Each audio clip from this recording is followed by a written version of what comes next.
Hello and welcome everyone. I am Anil Yadav and you are watching Trigo Academy. Students, इस lecture में हम Coulomb's law पे based numericals करेंगे। कुछ numericals करेंगे अभी छोटे लेवल के, बोर्ड लेवल के, अच्छे थिंकिंग के न्यूमेरिकल्स करेंगे जिससे आपके कॉन्सेप्ट बूस्ट हो जाएंगे, जिसके जितने भी कॉन्सेप्ट हैं आपके वो बूस्ट हो जाएंगे। तो इसका पार्ट 1 है, ये पार्ट 2 आपको जल्द ही मिल जाएगा। ठीक है, तो जो भी लोग चैनल पे नए आए हैं तो प्लीज चैनल को सब्सक्राइब करें और बेल आइकन को जरूर प्रेस करें ताकि हमारे जो भी नोटिफिकेशन है सारे आपको टाइम से मिल जाए। ठीक है, तो बिना देरी करते हुए हम क्वेश्चन स्टार्ट करते हैं। जो पहला क्वेश्चन है, देखिए मैं क्वेश्चन यहाँ पर लिखूंगा नहीं क्योंकि बहुत टाइम लॉस होता है, तो यहाँ स्क्रीन पर आपका क्वेश्चन मिल जाएगा। ठीक है, तो मैं पहला क्वेश्चन बोल रहा हूं आपको। 2 point charges plus 3 microcoulomb and plus 8 microcoulomb repel each other with a force of 40 Newton. If a charge of minus 5 microcoulomb is added to each of them, then the force between them will become.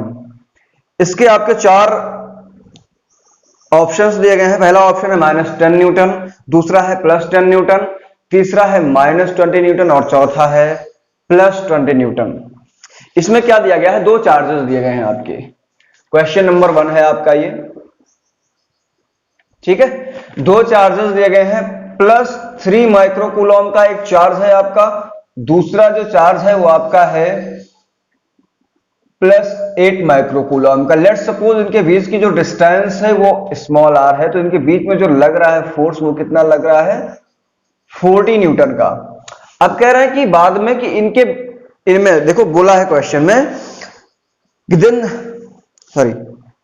If a charge of -5 microcoulomb is added to each of them, मतलब दोनों में कितना add कर रहे हैं? बाद में -5 माइक्रोकूलॉम का चार्ज ऐड कर रहे हैं। देखिए मैं दोनों में ऐड कर दे रहा हूं, -5 माइक्रोकूलॉम। अब देखिए फाइनली आपको क्या हो जाएगा? +3 माइक्रोकूलॉम में -5 माइक्रोकूलॉम ऐड करेंगे तो क्या मिलेगा? -2 माइक्रोकूलॉम और यहां से क्या मिल जाएगा आपको? +3 माइक्रोकूलॉम। इस सिचुएशन में फोर्स ऑफ रिपल्सन एक्ट कर रहा होगा, लेकिन अब यहां पर क्या हो जाएंगे? अनलाइक चार्जेस हो गए। अब यहां पर फोर्स ऑफ अट्रैक्शन एक्ट करेगा। इनके बीच की डिस्टेंस अभी भी वही है, r है, तो इनके बीच में जो फोर्स लगेगा F इजकल टू कितना लगने वाला है? K into -2 into 3 into 10⁻⁻12 upon r²। मैंने -12 क्यों लिखा? क्योंकि 2 माइक्रोकूलॉम, 1 माइक्रोकूलॉम मैं यहां पर लिख दे रहा हूं। 1 माइक्रोकूलॉम इजकल टू 10⁻⁻6 कूलॉम होता है। ठीक है, अगर यहां पर फोर्स की बात करें तो F इजकल टू क्या लिख सकते हैं? K into 3 into 8 into 10⁻⁻12 upon क्या हो जाएगा? r²। इसको बोल रहे हैं F डैश, इसको बोल रहे हैं F। अगर हम रेशियो लें F dash by F equal to K -2 into 3 into 10⁻⁻12 upon r upon K into 3 into 8 into 10⁻⁻12 upon r, sorry 8 नहीं r से r कट गया, 10⁻⁻12 से 10⁻⁻12 कट गया। अब यहां से K से K कैंसिल आउट हो जाएगा, 3 से 3, 2 से क्या हो जाएगा? 4। यहां पर आगे मैं लिख सकता हूं कैसे? F dash upon F equal to -1/4। और इस F की वैल्यू आपको दे रखी है कितनी? बोलो भाई, 40 न्यूटन। तो मैं यहां से क्या लिख सकता हूं? आप देखिए F dash equal to F upon 4 minus का, अगर F की जगह मैं 40 रख दूंगा तो क्या हो जाएगा? तो F dash equal to -10 newton. जो आपका ऑप्शन है वो ऑप्शन बी आपका सही है। क्या? -10 न्यूटन। ठीक है, तो ये आपका पहला क्वेश्चन था। पहले आपको क्या करना है? वीडियो को पॉज करना है, क्वेश्चन स्क्रीन पे आपको दिख जाएगा, वहां से आप उसको सॉल्व करेंगे। आप खुद नहीं कर पाएंगे तो आपको सॉल्यूशन देखना है। ठीक है, आगे बढ़ते हैं दूसरे क्वेश्चन की तरफ। चलिए देखते हैं दूसरा क्वेश्चन क्या है। The force between two charges 0.06 metre apart is 5 Newton. If each charge moved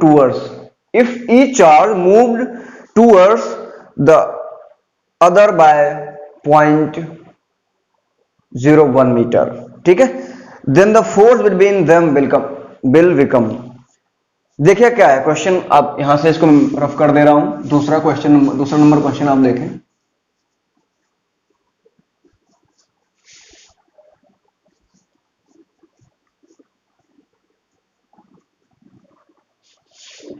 दूसरे क्वेश्चन का सॉल्यूशन है ये आपका, ठीक है। क्या कह रहा है कि दो चार्जेस हैं, इनके बीच की डिस्टेंस है 0.06 metre. Let's suppose Q1 and Q2 दो चार्जेस हैं, इनके बीच की जो इनिशियल डिस्टेंस है 0.06 मीटर, और जब इनके बीच की इनिशियल डिस्टेंस 0.06 मीटर है तो इनके बीच में जो फोर्स एक्ट कर रहा है F is equal to 5 newton. ये आपको गिवन है। फाइनली कह रहे हैं कि if each charge moved towards the other by 0.01 metre, मतलब दोनों चार्जेस एक दूसरे से मतलब क्या कर रहा है, जैसे कि ये सपोज 0.6 है तो ये अपने डिस्टेंस से कितना ट्रेवल कर रहा है 0.01 मीटर, और ये भी क्या कर रहा है 0.01 मीटर। अब आपको क्या होगा, जब 0.01 मीटर ट्रेवल कर जाएंगे, एक दूसरे की तरफ बढ़ जाएंगे, तो क्या होगा, अगर दोनों चार्जेस के बीच की डिस्टेंस की बात करेंगे तो लेट्स सपोज Q1 एंड ये Q2, इनकी बीच की जो डिस्टेंस है वो क्या आ गई है आपकी, देखिए 0.01 क्या हो जाएगा 0.02, 0.06 में से 0.02 घटाएंगे तो क्या मिल जाएगा आपको 0.04 मीटर।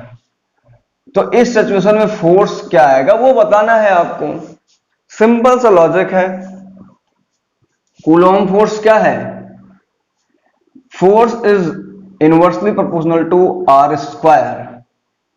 तो यहां से मैं क्या लिख सकता हूं, इसको F1 बोल दूं, इसको F2 बोल दूं, तो F हमने लिखा है F और F डैश बोल दूं तो F डैश अपान F1 F2 बोल दो रहा हूं, F1 F2, तो F2 अपान F1, और यहां की डिस्टेंस जो है वो क्या हो जाएगी, मैं बोल दे रहा हूं R1 is equal to 0.06 metre, यहां पर R2 is equal to 0.04 metre.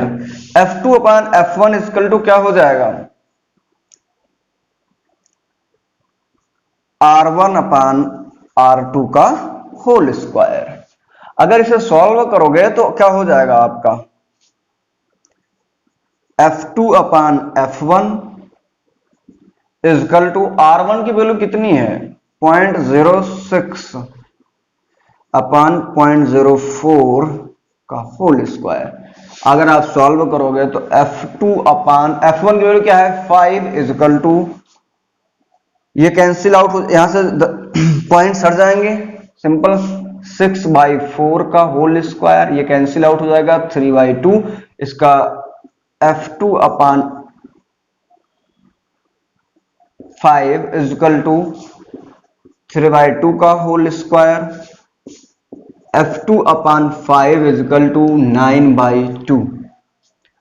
आप सॉल्व करोगे तो क्या मिल जाएगा F2 यहां पर 4 हो जाएगा, ठीक है, 9 इंटू 5 अपान 4, अगर इसको सॉल्व करेंगे तो 5 हो जाएगा। अगर इसको कैंसिल आउट करोगे तो क्या मिलेगा F2 इक्वल टू 4 1 जा 4, 4 1 जा 4, कितना बचा 10, 4 2 जा 8, 4 5 जा, इतना न्यूटन का फोर्स आपका आ गया। मतलब क्या हुआ, अगर ये 0.01 मीटर इधर अब एक दूसरे की तरफ चल जाएंगे तो इनका 0.04 मीटर बचेगा डिस्टेंस, जब 0.04 मीटर बचेगा तो उनके बीच में फोर्स इतना आने वाला है। यहां से आप कर सकते हैं, कोई दिक्कत नहीं, आप कूलॉम्स लॉ पढ़ रखा है, ये चीज आपको पता होगी, ठीक है। आगे बढ़ते हैं, तीसरा क्वेश्चन, वीडियो को पॉज करो और नोट करो इसे। A particle of mass m, a particle of mass m and carrying charge minus q, एक पार्टिकल है जिसका मास m है और माइनस q चार्ज कैरी करता है, वो is moving around a charge plus q2, वो क्या कर रहा है, एक प्लस q2 चार्ज जिसके अराउंड वो मूव कर रहा है along a circular path, और सर्कुलर पाथ पे मूव कर रहा है, of radius r, prove that the period of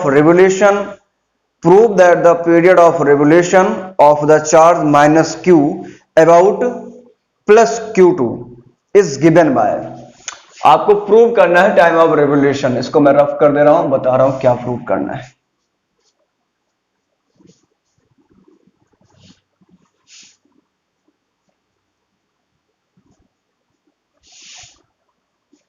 आपका थर्ड नंबर क्वेश्चन है, आपको जो प्रूव करना है वो मैं लिख दे रहा हूं यहां पर, क्या चीजें प्रूव करनी है, ठीक है।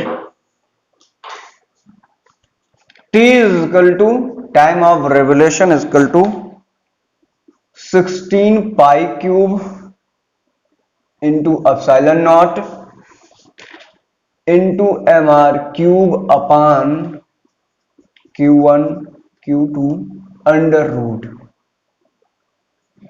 इतना प्रूव करना है, ठीक है। बहुत ही अच्छा क्वेश्चन है, शानदार क्वेश्चन है, मजा आ जाएगा करने में। चलो सॉल्यूशन स्टार्ट, इसका सॉल्यूशन स्टार्ट करते हैं। देखिए दो चार्जेस आपको दिए गए हैं, एक प्लस क्यू एक माइनस क्यू। प्लस क्यू कहां पर रखा है, ऐसे सिंपली रख दिया है प्लस Q2। दूसरा क्या दिया गया है आपका माइनस Q1 एंड इसका मास कितना है m, और ये जिस पाथ पे मूव कर रहा है उसकी रेडियस r है, सर्कुलर पाथ है, इस तरीके से सर्कुलर पाथ पर ये मूव कर रहा है। जब ये मूव करेगा तो इसकी कुछ वेलोसिटी होगी, क्या होगी, जब ये मूव करेगा तो इसकी कुछ वेलोसिटी होगी। लेट्स सपोज कि वेलोसिटी v है। अब देखिए अगर ये पॉजिटिव है, ये नेगेटिव है, तो इनके बीच में फोर्स ऑफ अट्रैक्शन एक्ट करेगा Fe।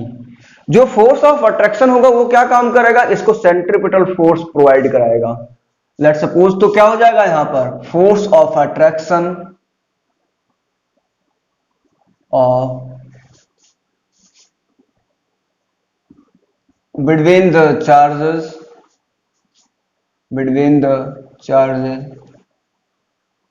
is equal to centripetal force।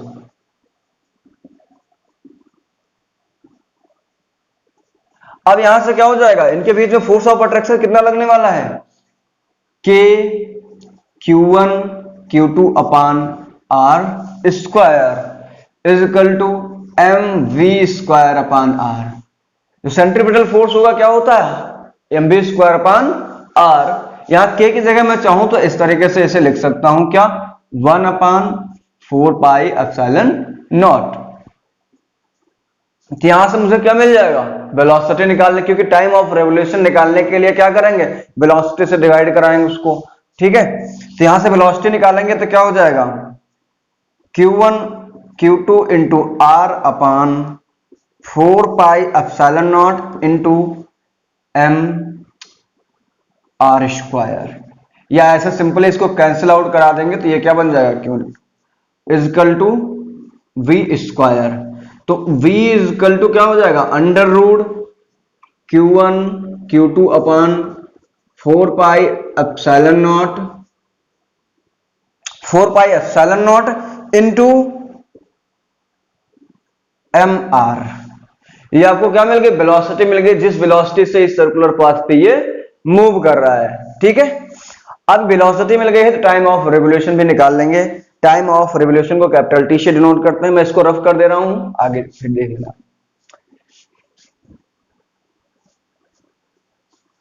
Time of revolution को कैपिटल टी से डिनोट करते हैं, तो capital T is equal to क्या हो जाएगा, 2 पाई r अपान v, या क्या लिख सकते हैं इसे हम, 2 pi r upon under root b की वैल्यू कितनी है वेलोसिटी की, देखो Q1 Q2 upon 4 pi epsilon naught into M are.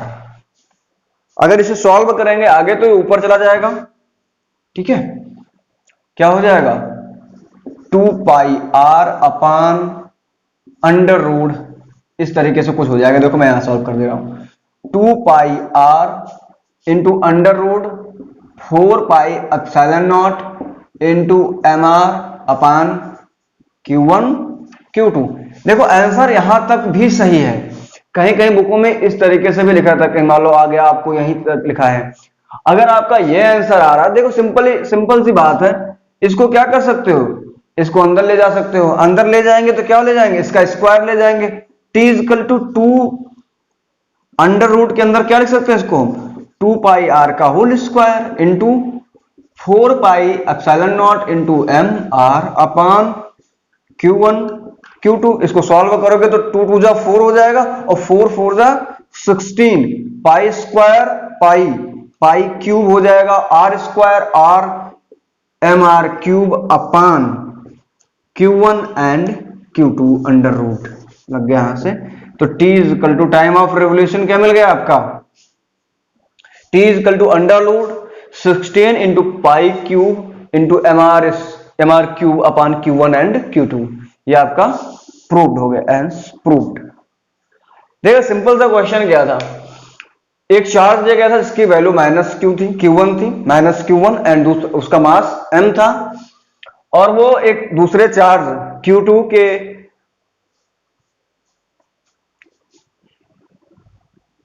Around circular path पर मूव कर रहा था, Q2 के अराउंड सर्कुलर पाथ पर मूव कर रहा था। लेट्स सपोज मैंने मान लिया कि वो v वेलोसिटी से घूम रहा है, तो उस सिचुएशन में क्या होगा कि जो इलेक्ट्रिक फोर्स है या अट्रैक्टिव फोर्स है वो क्या करेगा, इन दोनों के बीच में फोर्स, सेंट्रीपिटल फोर्स प्रोवाइड कराएगा। तो हमने लिख दिया कि force of attraction between the charge equal to centripetal force. तो सेंट्रीपिटल फोर्स दोनों बराबर करा दिया, वहां से मुझे वेलोसिटी मिल गई, वेलोसिटी मिल गई तो टाइम ऑफ रेगुलेशन का ये फॉर्मूला होता है T is equal to 2 pi R upon v, circumference upon velocity, जिस सर्कुलर पाथ पर मूव करा उसकी सर्कमफ्रेंस। ठीक है, अब आपसे यहां से सॉल्व करोगे आपको आंसर मिल जाएगा। अब आपका आ गया लास्ट चौथा नंबर क्वेश्चन, काफी अच्छा क्वेश्चन वो भी है। चौथा नंबर क्वेश्चन क्या है, four charges plus Q minus Q R placed respectively at a four corners A B C and D of a square of side A. Calculate the force on charge capital Q placed at the center of the square। देखिए बहुत ही अच्छा question है। आपने अभी मैंने एक पिछली video में आपको क्वेश्चन कराया था स्क्वायर वाला, बट ये क्वेश्चन थोड़ा सा उससे अलग है।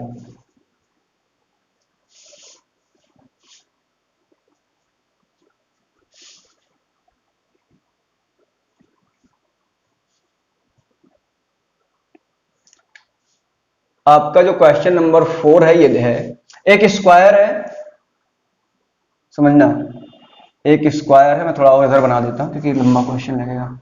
एक स्क्वायर है जिसके कॉर्नर्स पे चार्ज कितने रखे गए हैं, ये कॉर्नर A है, ये B है, ये C है, ये D है। इसके कॉर्नर्स पे पहले पे प्लस Q रखा गया है, दूसरे पे प्लस Q, तीसरे पे माइनस Q एंड चौथे पर भी क्या रखा गया है, माइनस Q। स्क्वायर है तो साइडें इक्वल होंगी और साइड आपको क्या दे रखा है, A दे रखा है। अब आपसे पूछ क्या रहा है कि भाई साहब एक चार्ज है कैपिटल Q, एक चार्ज है कैपिटल Q जो कि सेंटर पर रखा गया है। क्या रखा गया है, सेंटर पर रखा गया है। जब चार्ज का नेचर कुछ नहीं दिया जाता तो हम पॉजिटिव मान लेते हैं, ठीक है। सेंटर पर रखा गया है, उस पर नेट फोर्स आपसे पूछ रहा है, इस वाले चार्ज पर नेट फोर्स पूछ रहा है। अगर हम बोले ए वाले की वजह से जो ओ वाले पर चार्ज फोर्स लगेगा, force on O due to A, किस डायरेक्शन में, लेफ्ट, ये क्या हो जाएगा, ये भी पॉजिटिव, यही पॉजिटिव, फोर्स ऑफ रिपल्सन लगेगा और कुछ इस तरीके से लगेगा। मैं बोल दूं एफ है, ठीक है। ए की वजह से ओ पर लगने वाला फोर्स इस डायरेक्शन लगेगा, बी की वजह से इस डायरेक्शन लगेगा एफ बी, और डी वाला क्या करेगा, डी वाला नेगेटिव है पॉजिटिव है, इसको अट्रैक्ट करेगा तो एफ डी भी इधर ही लगने वाला है और एफ सी भी इधर ही लगने वाला है। अगर मैं मैग्नीट्यूड की बात करूं तो मैग्नीट्यूड निकालेंगे तो क्या हो जाएगा, इनका मैग्नीट्यूड निकाल लेते हैं। एफ ए क्या आ जाएगा बोलो भाई। देखिए सब सिंपल सी बात है, जो इसका डायगोनल होता है √2a होता है, उसका हाफ करेंगे तो क्या मिल जाएगा, a बाई √2। सारे सारे क्या हो जाएंगे, a बाई √2। ये भी क्या हो जाएगा, a बाई √2 और ये भी a by √2। F A equal to लिखूं तो क्या लिखूंगा, K Q capital Q upon a by √2 का होल स्क्वायर। एफ बी बराबर लिखूं तो क्या लिखूंगा, K Q Q upon a by √2 का होल स्क्वायर। एफ सी बराबर लिखूं तो क्या लिखूंगा, K Q capital Q a by √2 का whole square. And F D क्या लिखूंगा, K Q Q upon a by √2 का होल स्क्वायर।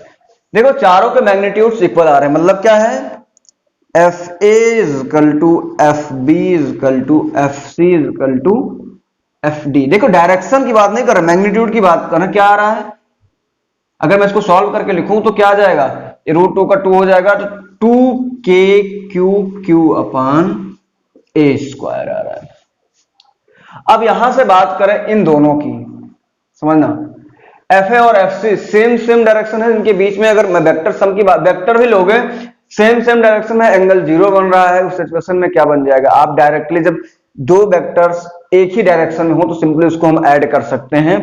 तो एफ ए और एफ सी, मान लो इधर हम लेट सपोज इसको F1 ले लेते हैं, F1 इक्वल टू क्या हो जाएगा, F A plus F C, जो वैल्यू आएगी क्या आ जाएगी, 4k Q capital Q upon a square. अगर हम दूसरे की बात करें इसकी, क्या हो जाएगा, इसको F2 बोल दो ना, इसको F1, F2 क्या आ जाएगा, यही आ जाएगा F B plus F D, दोनों की सेम सेम डायरेक्शन, तो सिंपली ऐड कर सकते हैं, तो क्या हो जाएगा 4k Q capital Q upon a square. तो F2 मिल गया आपको, यहां से F1 और F2 मिल गया।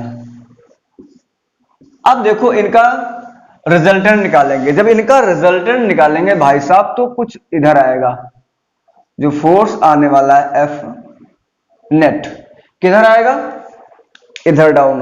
अब दो डायगोनल्स के बीच में एंगल कितना बनता है, कितना बनता है, 90 डिग्री का एंगल बनता है।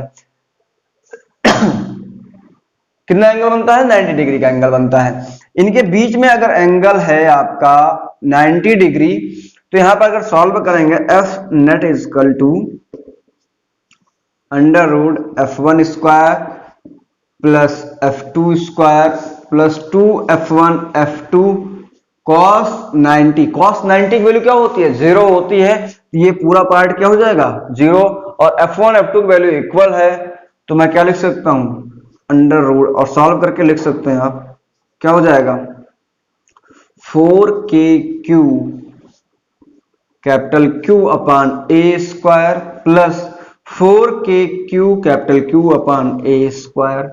इसको सॉल्व करोगे तो √2 आगे आ जाएगा, क्या बचेगा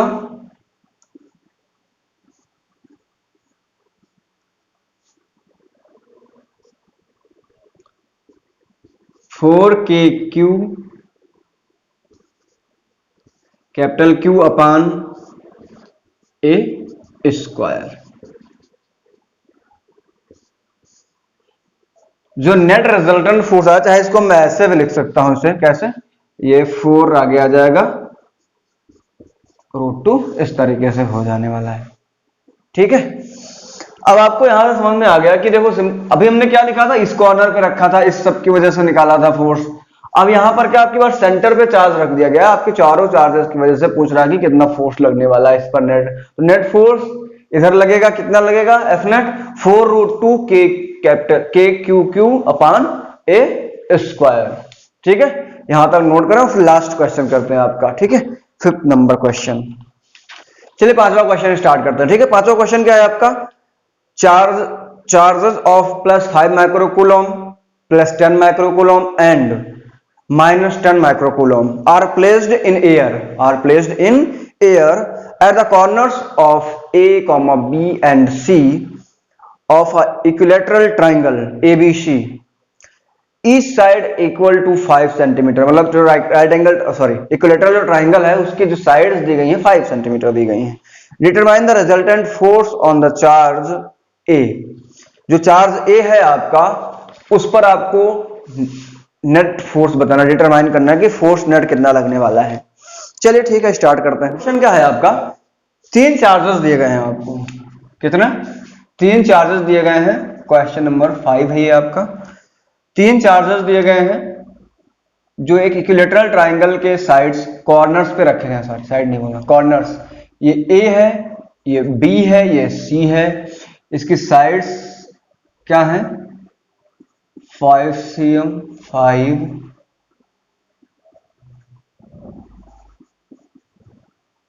मैं और बड़ा लिख दे रहा हूं, 5 cm। यहां पर कितना रखा है, plus 5 microcoulomb.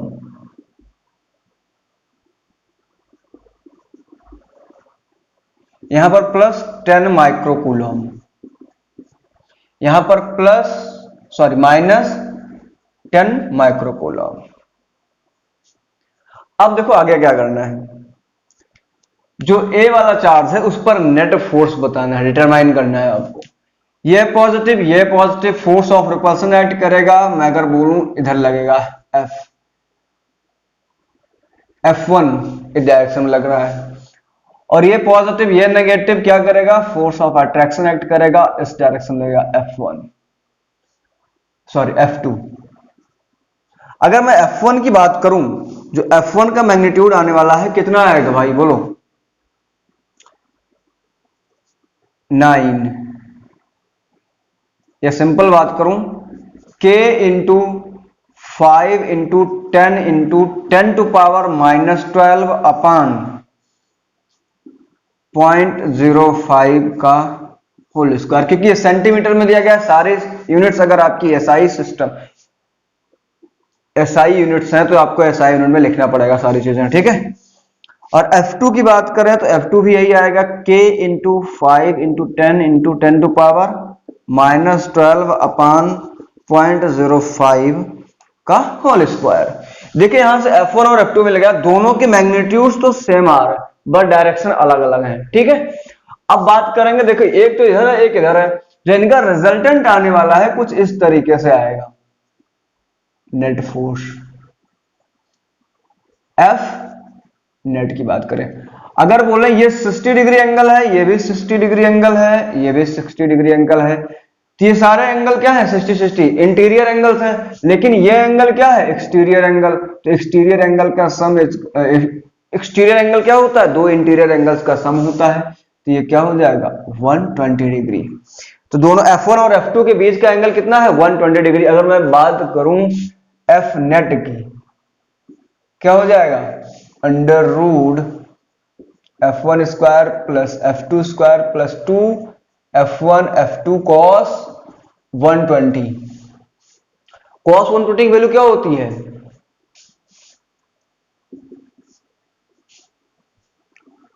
F1 square plus F2 square. देखिए यहां से अगर मैग्नीट्यूड की बात करें मैं, तो F1 is equal to F2 is equal to F लिख सकता हूं, जो F की वैल्यू कितना है K into 5 into 10 into 10 to power -12 upon 0.05 का होल स्क्वायर। ये यहां से मिल गया, तो मैं यहां पर क्या लिख सकता हूं, F1 की जगह भी F का स्क्वायर प्लस F का square plus 2 F square into -1/2, 1/2 से 2 कैंसिल आउट हो जाएगा, तो क्या बचेगा, ये minus F square plus F square minus F square, ये भी कैंसिल आउट हो जाएगा।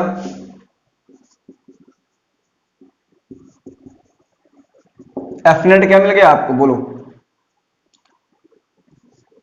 F स्क्वायर या F मिल गया। और जो F की वैल्यू है कितनी है, अगर K की वैल्यू लिखो तो 9 into 10 to power 9 into 5 into 10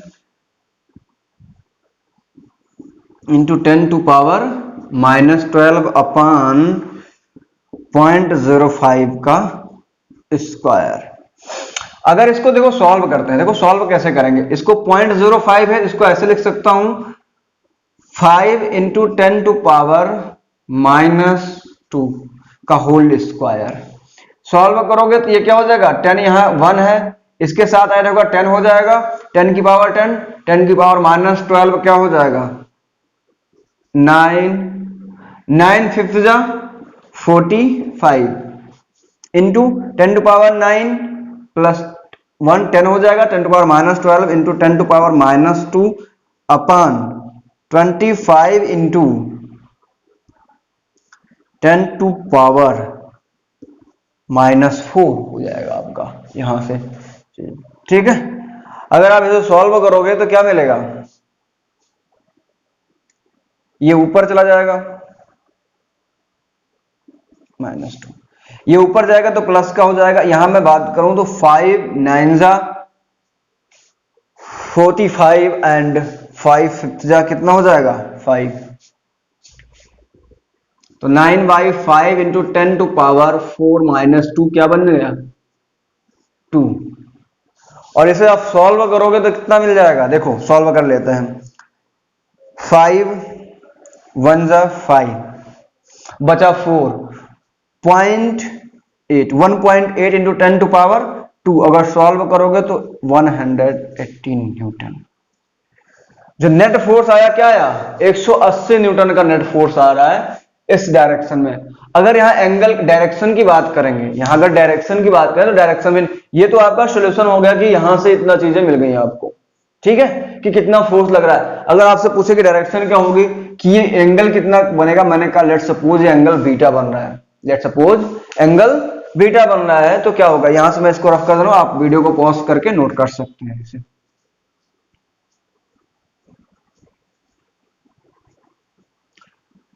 आपने वेक्टर में एक फॉर्मूला पढ़ रखा होता है, क्या होता है tan beta is equal to F2